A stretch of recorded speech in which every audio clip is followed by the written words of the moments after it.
Good morning students. Myself Sumanlata from Suraj School, TGT Hindi teacher. आज मैं आपको कक्षा 7वीं के कविता मनभावन सावन के बारे में बताऊंगी। कविता में कवि ने बताया है कि सावन का महीना आते ही प्रकृति में क्या कुछ बदलता है। सावन में वातावरण कैसे कैसे बदलाव होते हैं। मनुष्य ही नहीं, जीव जंतु और वनस्पतियों पर भी सावन का असर किस रूप में होता है। कविता में झम झम, छम छम, झन झन, टप टप, पीऊ पीऊ आदि ध्वनिबोधक शब्दों का इस्तेमाल करके इस कविता को और भी सुंदर बना दिया गया है। छम छम, झम झम मेघ बरसते हैं सावन के, छम छम, छम छम गिरती बूंदे तरवों से छनके, चम चम बिजली चमक रही रे उर में घन के, थम थम दिन के तम में सपने जगते मन के। लगातार गिरती वर्षा से प्रभावित कवि के मन में खुशियों की लहर सी दौड़ गई है। सावन के मौसम में पेड़ों से छन छन कर गिरती वर्षा की बूंदों से सारा वातावरण लुभावना सा हो गया है।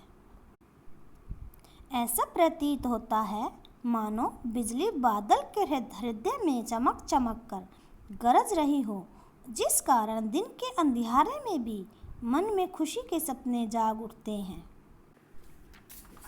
ऐसे पागल बादल बरसे नहीं धरा पर, जल फुहार बौछारे धारे गिरती झरझर, आंधी हर हर करती दल मरमर तरु चरचर, दिन रजनी ओ पाख बिना तारे शशि दिनकर। कवि कहता है कि इससे पहले ऐसे घनघोर मूसलाधार वर्षा धरती पर नहीं हुई। वर्षा की तेज फुहारें पानी की तेज धार बनकर बरस रही है। तेज आंधी के कारण वृक्षों से चरचर की आवाज़ें आ रही हैं। तेज वर्षा के कारण आसमान में चांद, तारा और सूर्य के अभाव में दिन रात में कोई अंतर नहीं समझ में आ रहा है। पंखों से रे फैले फैले तारों के दल, लंबी लंबी अंगुलियां हैं चौड़े करतल, तड़तड़ पड़ती धार बारी की उन पर चंचल, टप टप झरती कर मुख से जल बूंदे झलमल। कवि कहते हैं कि ताड़ के पेड़ों के पंख के समान फैले हुए पत्ते ऐसे प्रतीत होते हैं मानो चौड़ी हथेलियों पर लंबी लंबी अंगुलियां। वे वर्षा की बूंदें पत्तों के सिरे से ऐसे झिलमिलाती हुई गिरती हैं जैसे हाथों के छोर से टप टप झरती बूंदें। नाच रहे पागल हो ताली दे दे चल दल, झूम झूम सिर नीम हिलाती सुख से विह्वल, हर श्रृंगार झरते बेला कली बढ़ती प्रतिपल, हसमुख हरियाली में खगकुल गाते मंगल। कवि कहते हैं कि हवा में झूमते हुए पीपल के पेड़ के पत्ते ऐसा एहसास दिलाते हैं जैसे वे ताली दे देकर पागलों की तरह नाच रहे हों। हर श्रृंगार के फूल झरझर कर वातावरण को खुशनुमा बना रहे हैं। बेला के इतने फूल खिलते हैं कि ऐसा लगता है हर पल उनकी कलियां बढ़ रही हों। दादुर टर टर करते झिल्ले बजते झनझन, म्याऊं म्याऊं रे मोर पीऊ पीऊ चातक के गण, उड़ते सोन ब्लाक आर्द्र सुख से कर क्रंदन, घुमड़ घुमड़ घिर मेघ गगन में करते गर्जन।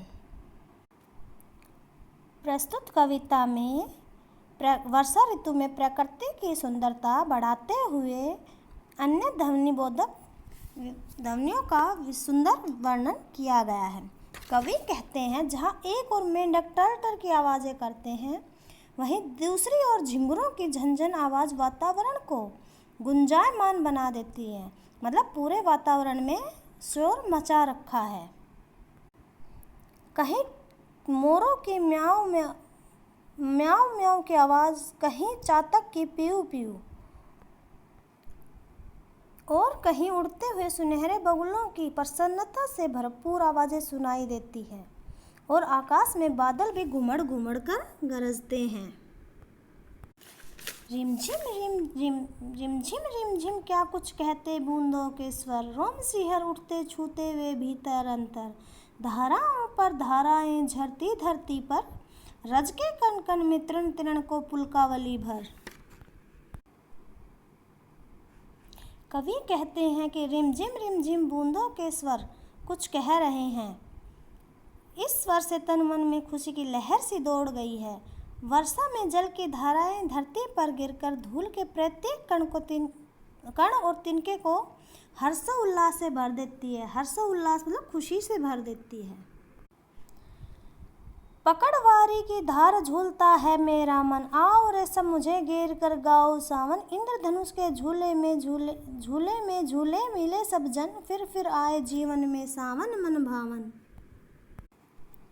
सावन के मौसम में अत्यधिक वर्षा होने पर जब नदी नाले और तालाब आदि में वर्षा का जल भर जाता है, तब इंद्रधनुष का प्रतिबिंब अथवा परछाई मानो झूले के समान पृथ्वी के जल में बहुत सुंदर दिखाई देती है।